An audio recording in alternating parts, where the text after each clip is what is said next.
like, was there an instance na you said or did something you can't take back? Oo naman. Talaga?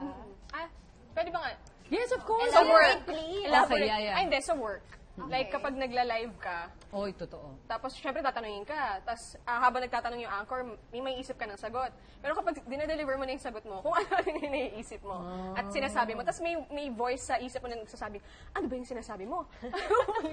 Ayusin mo nga yan. May sense ka ba? Yun, pero, nadadeliver naman so far. Kailangan lang talaga, mag-focus ka lang talaga dun sa sasabihin mo. Minsan di kasi I'm sure nakaka-excite din eh, di ba? Naka-prepare ka, wala pa naman, di ka pa naman naka-on cap, tapos bigla, go, go, go, ikaw na! Di ba? And then you have to settle it. Tapos nagme-mental block ka na, ganyan. Tapos ang dami pang nangyayari sa paligid mo. Correct, totoo Lalo yan. pag si Ma'am Jess yung magtatanong. Question and answer portion. Practice nyo na yun pang Miss Universe. Ang Miss Universe mo yan. Pang Miss Universe yan. Ikaw, ma'am, meron ka bang brain, pwedeng sa work life or pwede ring personal life with your friends or... Sa work, ganun eh. So, siguro sa personal life sa akin, super crush ko kasi si Sam Melby. One time... Sakto. Sige, ma'am. Sam Melby. Ay! Nandito ba siya? Kaming bahala sa'yo. Teka, sandali. Single siya.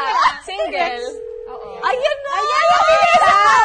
Sam, wait lang. Naka-speed dial si Sam Milby dito. Oo nga. Tapos, mayroon akong friend siya. So, on my birthday, tinawagan ako ng friend ko. Tapos sabi niya, may babati sa'yo. Oh my God. Tapos sabi niya, si Sam to. Tapos sabi ko, sino Sam? Masungit pa ako kasi hindi ko alam kung sino eh.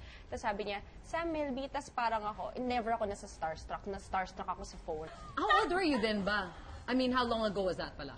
Well, siguro mga 6 years ago. 6 years ago. 6 years. Okay lang yun, bagets ka pa, kaya understandable yung mga nasabi mo. Buti na lang di niya nakita yung mukha ko. Ikaw, Mars, yung mga ganun ka ba? Ako meron. Katulad ng nag-junket ako para sa Transformers the movie. Tapos sobrang practice ako ng practice. Syempre, meron akong kodigo, tapos practice ng practice. Ang interviewin ko si Michael Bay, yung director. Sabi nila, medyo masungit daw yun. Or syempre, kasi busy siya, ganyan. So, kung ano ko, tapos bumukas yung pinto. At tumayo ako, good evening, Mr. Bay. Tapos sabi sa akin kay, I'm not Michael Bay, but he's on his way.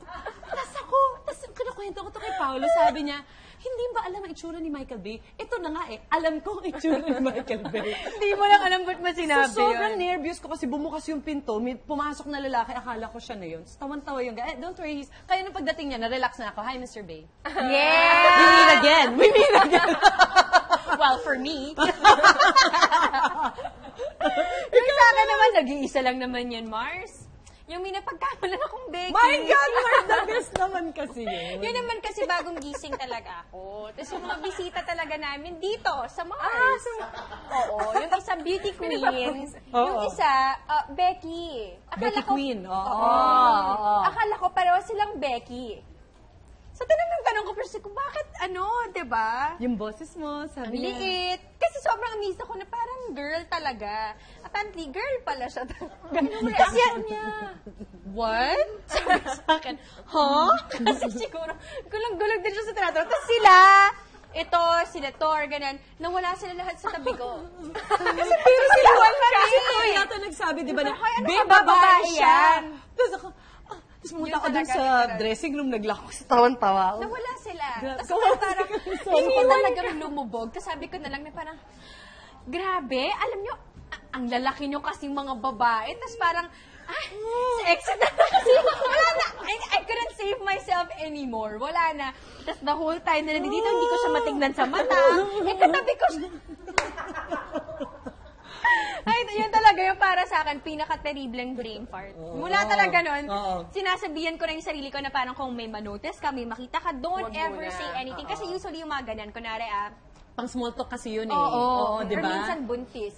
Akala mo buntis, hindi pala. So don't ever, parang doon ko sinabihan sa parang wag kang babate unless alam mo talaga na it's a fact that this person is, kunwari, pregnant. Na yan. Hi! Oh boy, is there? Nabusan nga ako ulit na Di ba, Marcia? Buti lang may ganito tayo.